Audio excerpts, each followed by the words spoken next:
It's estimated that over 430 million people around the world are native Spanish speakers.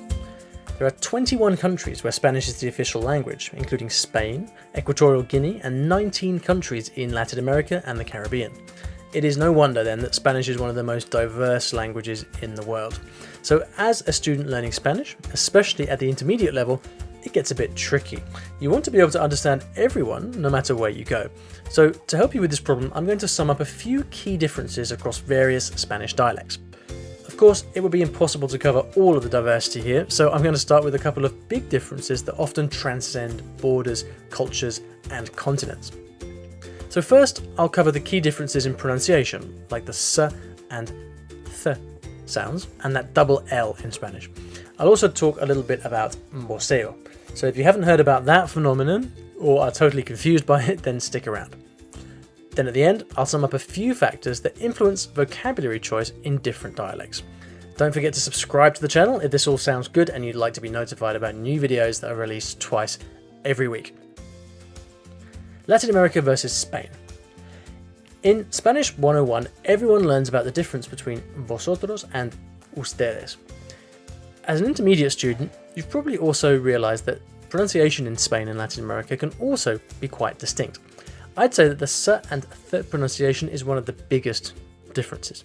So in Spain, when the letters E and I follow C, then the pronunciation is similar to Th sound in English, like in the word thank you.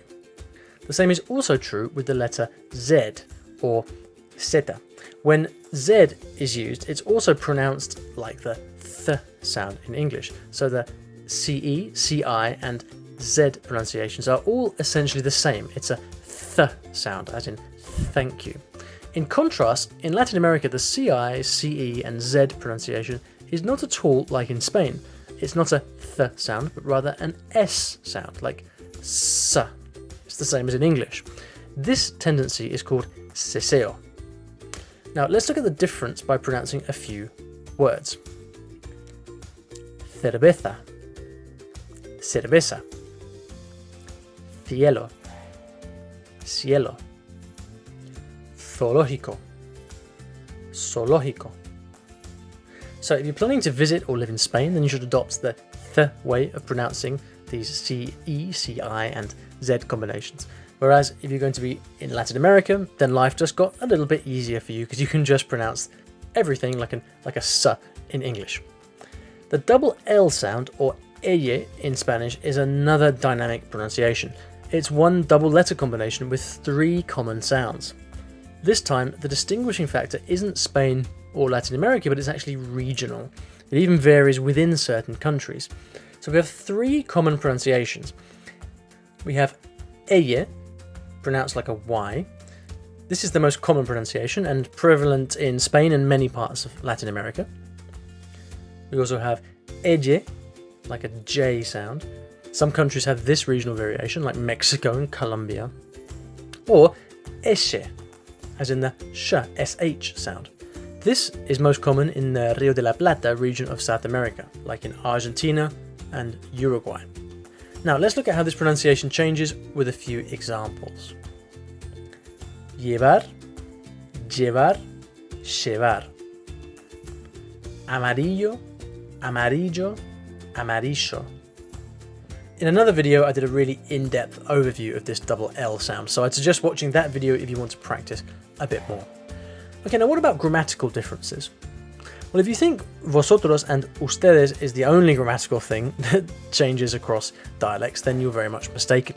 Spanish also has mboseo, or the use of vos, instead of tú, which you're probably more familiar with. If you haven't seen this before, then you might be thinking, what on earth is going on? I've never heard of that. So if you have seen vos before, then you might assume it's only used in Argentina. And you're right that it is used in Argentina, but also in Uruguay and Paraguay. Not surprising, right, since those countries are all very close to each other. But it's also predominant in Central American countries too, like Costa Rica or Nicaragua. In fact, mboseo is even used regionally within different countries as well. Now, it's not just about the pronoun use, vos instead of tú. Mboseo also has verb conjugations as well in some moods and tenses. If you're going to be headed to one of those countries that I've mentioned, where mboseo is common, then I'd suggest looking up its conjugations online. In this video, I'll just give you a few examples. Vos sos mi mejor amigo de hace años. You've been my best friend for years. ¿Quieres venir conmigo? Do you want to come with me? Venite para acá. Come over here. So if that's the first time you've seen vos being used, that probably sounds very strange to you, but once you get used to it, you'll find it's a very beautiful variation of standard Spanish. So as you can see, the verb conjugation is different as well as the pronoun. So to end off this video, let's look at how historical factors influence dialect vocabulary.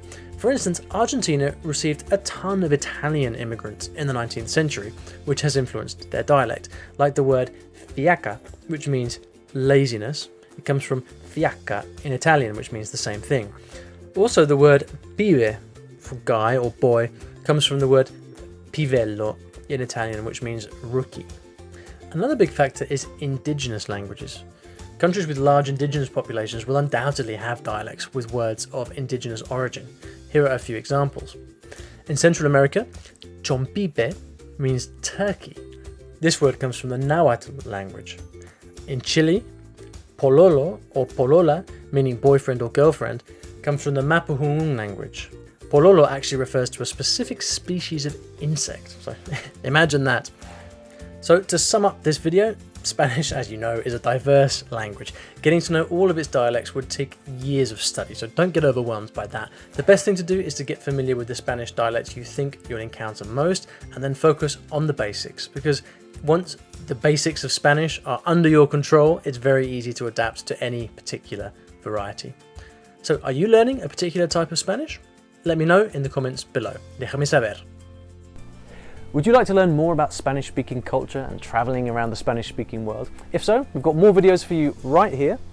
Subscribe to the channel for more just like this, y nos vemos en el próximo.